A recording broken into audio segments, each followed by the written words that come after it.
Yeah, that's true. We're talking about Foresight. And generally, our quest to approach the future with a little bit more certainty continues in the next talk, where Kaine proposed that a strategic approach to foresight is the key to better strategies. Scenario planning, environmental scanning are great tools to decrease complexity and might help us become a little bit more proactive rather than running around and hosing down fires. We're joined by Berlin-based professional futurists. Please welcome Kaine. Good morning, everyone. I hope you're enjoying the conference so far.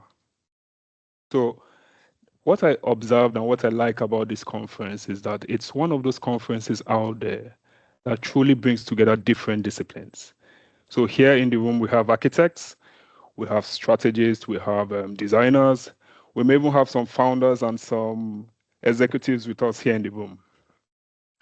And that tells a lot about the mindset of each and every one of you in this room, the co-creation mindset.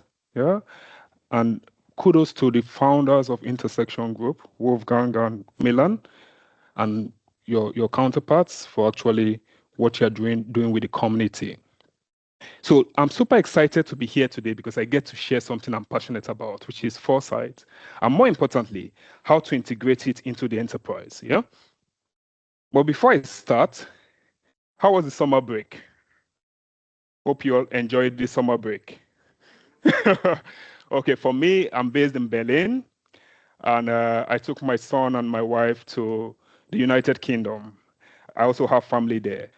And for the summer break, we have a family tradition that we normally do. So in the past, we would gather around as a family, or we choose a movie of choice. Yeah, so we would go to a DVD rental store, pick a movie, and then we gather around and watch it as a family. It was our thing.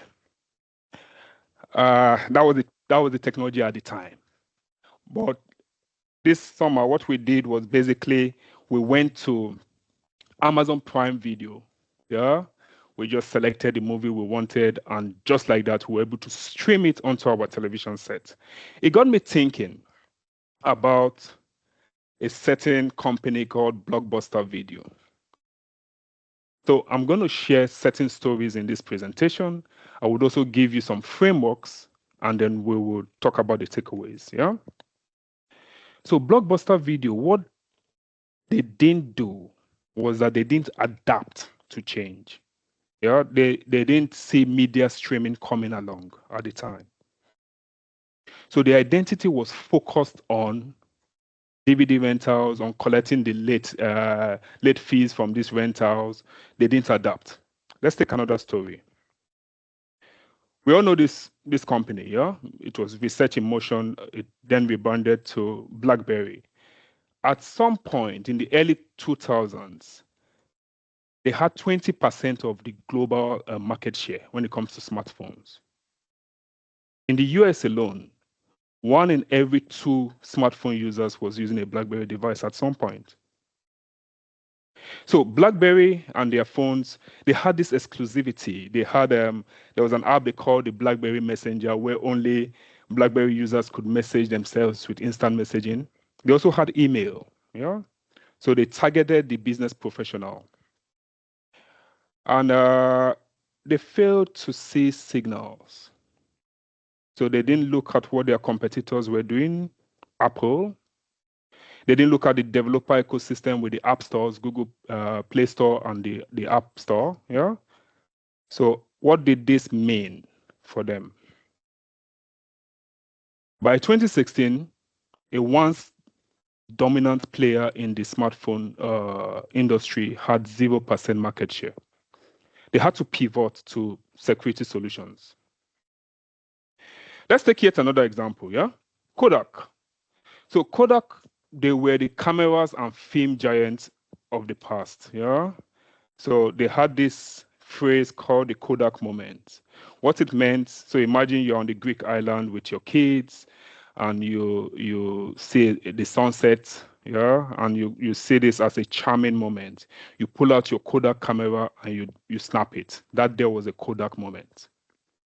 Ironically, in business, There's a situation where a business fails to see or foresee the future, and a once major player in an industry becomes a minor player, or worse, declares bankruptcy.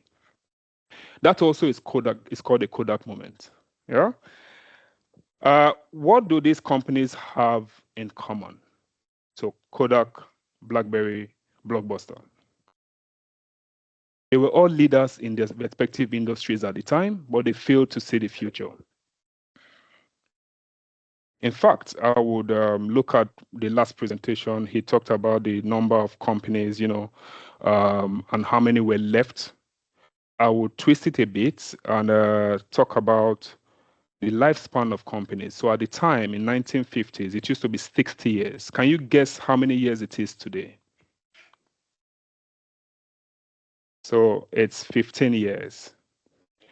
And worse, just like the last presenter mentioned, is declining and declining rapidly. That's a quarter of what it used to be in the 1950s. Yeah, 60 to 15. So what does this tell us here? Yeah, it tells us that the future is becoming the present even faster than ever. The next question we ask ourselves is, what can we do about it? What can we really do about it? So this is something I've been studying and investigating for close to a decade now. I work as an enterprise architect, but I'm doing something different in this conference. I'm talking about Foresight. So that's me. I'm Kaine Ugwu. So I'm based in Berlin, Germany.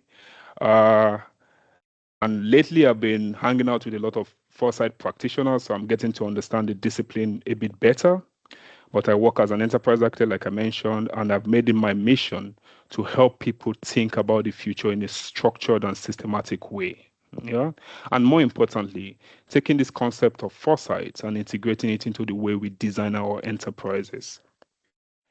So let's go back to Kodak. So this guy here, his name is Steve Sasson. So Steve used to be an engineer working for Kodak.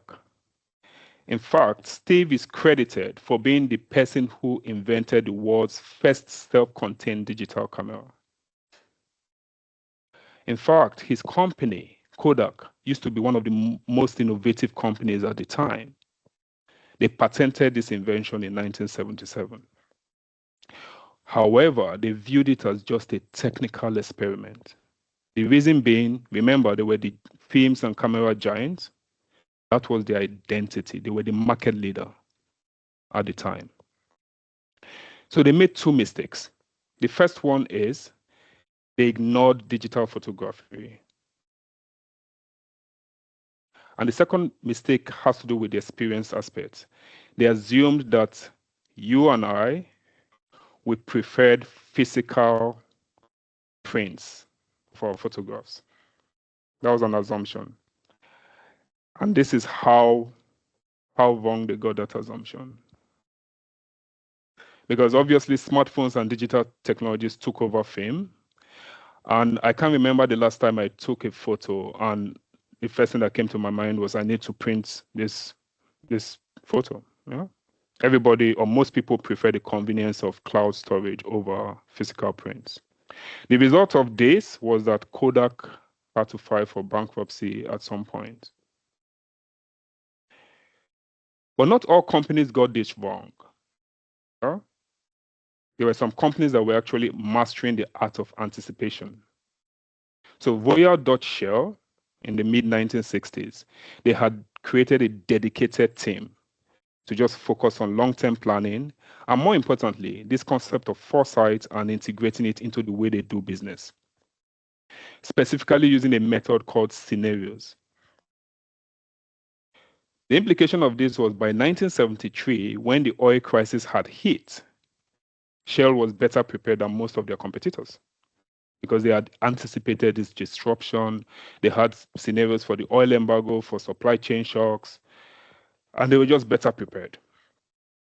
In fact, till today, they still have an ongoing foresight practice. They still have a dedicated Shell scenarios team in place, focused on embedding foresight and foresight practices into the way they do business strategy and planning. So the reason I'm telling you these stories, the not so nice stories and also the positive one of Shell, is because of a concept called foresight.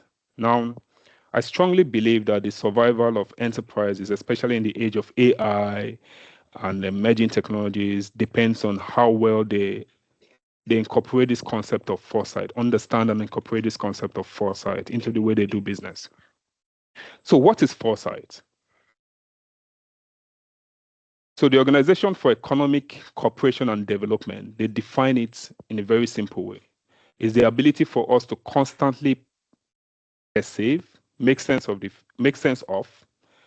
and act on the future in the present. Now, as a practice, this means scanning your environment for signals, constantly scanning for signals, interpreting these signals, and then using this to prepare for multiple futures. So the future is not just a straight line. It's not linear. So this is not some consultancy work. You hire a consultant to come in, do some foresight work, and then they go. No, it's not a one and done exercise. The idea is to embed it into the way you do business, the way you think, yeah? A continuous cycle. So how do you really do foresight? So there's a professor of foresight called Joseph Voss from the Swinburne University of Technology in Melbourne, Australia. And he came up with this framework called the generic foresight process framework. And it goes like this. So it's generic, so it's meant to be tailored, or you could adapt it to your taste, yeah? So you have inputs. Inputs means gathering information.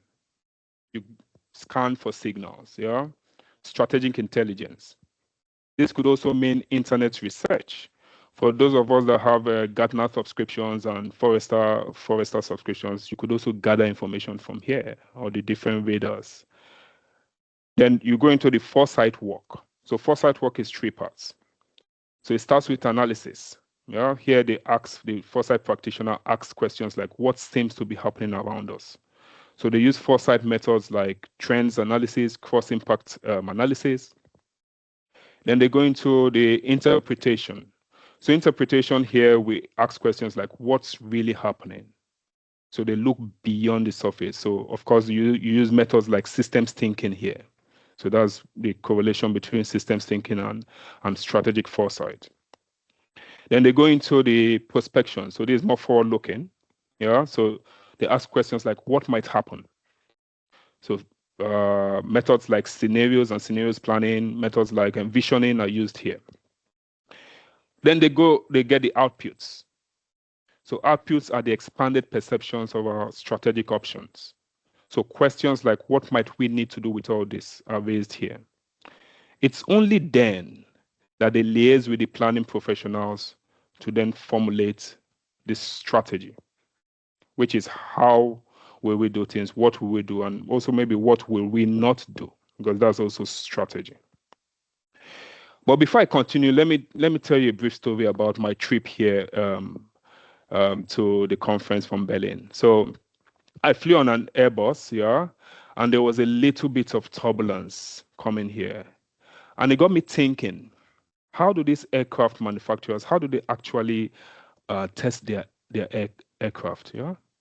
So what they do is that when they want to create a new model of an Airbus or a Boeing or whatever, they would make a prototype of this model. Then they put that prototype in a structure called a wind tunnel. So the idea here is to test that prototype against different atmospheric conditions to see if it will break. So conditions like the pressure, the wind speed, and all that, to see how robust that prototype is, or that model will be. Interestingly, there's a foresight method called wind tunneling. And wind tunneling does the same thing for your strategy. So let's see how that works. Yeah? So we have a table. So you have your scenarios from the Foresight work that you did, your different scenarios. Then you have your different strategies. So this could also be your business ideas and your business models. It could be competitor strategies. But for the purpose of this talk, we would use pre-existing strategies. So we have our marketing strategy, we have our IT strategy, our research and development strategy, you name it. So as you can see on the table, the marketing strategy is robust in the 3 different scenarios that we're able to formulate. However, for the IT strategy, it's only robust in scenario 1, and it will break in scenario 2 and scenario 3. So the idea or the hypothesis is, how do we then take care of these weaknesses that we found in our pre-existing strategies? We might need required capabilities,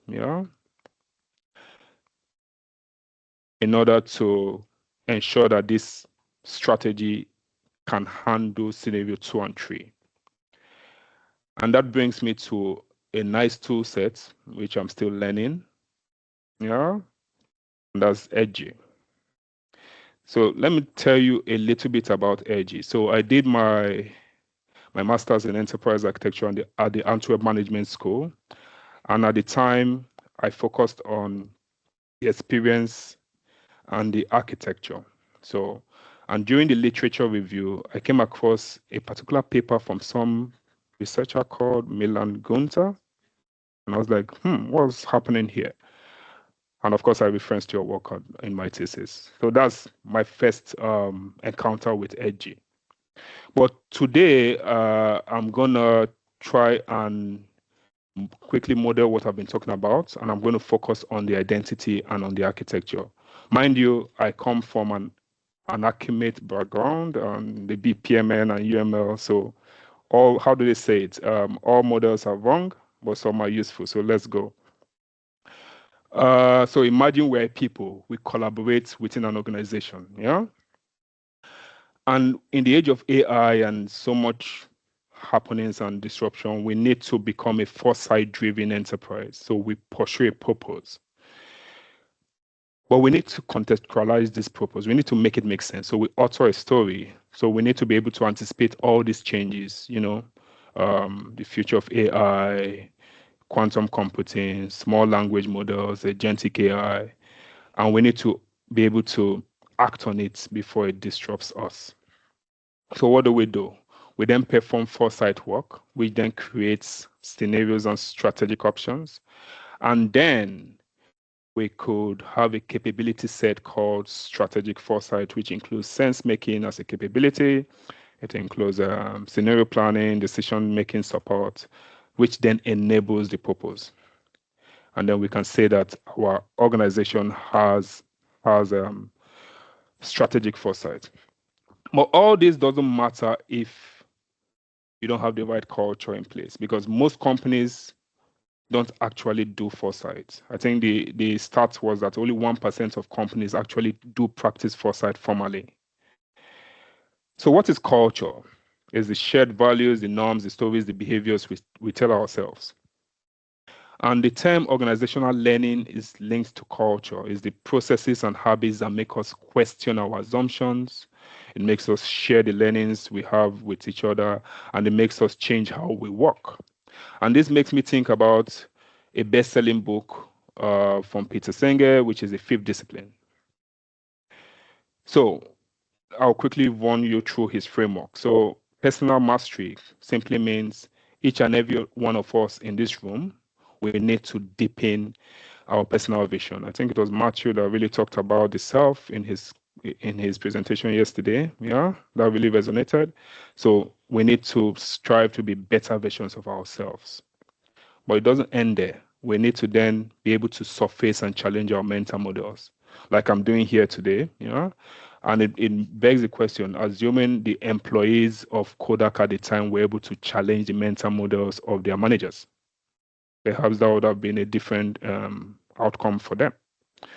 Shared vision. That means, I don't mean like a vision statement in your website, but really crafting a North Star that your employees really believe in and are committed to. And then team learning. So that's creating dialogue between your teams. Yeah. and ensuring that they think together and are able to untangle the mess together. So all these disciplines, they don't work, these 4 disciplines, they don't work in silos, and that's where systems thinking comes in to bring it together. So to recap, when you go back next week to your respective companies, and you probably have a strategy deck sitting on your decks, I need you to please think of scenarios, so be comfortable with the future and exploring the future, and test these strategies against the scenarios. If you identify any gap, use a robust language or tool set like Edgy to actually redesign your enterprise. And don't forget about your culture. So I share posts weekly on LinkedIn, and especially for this group, I've created my top 3 infographics related to Foresight. So you can scan it or go to my website to pick up this for free. And please enjoy the rest of the conference, and thank you so much for your time.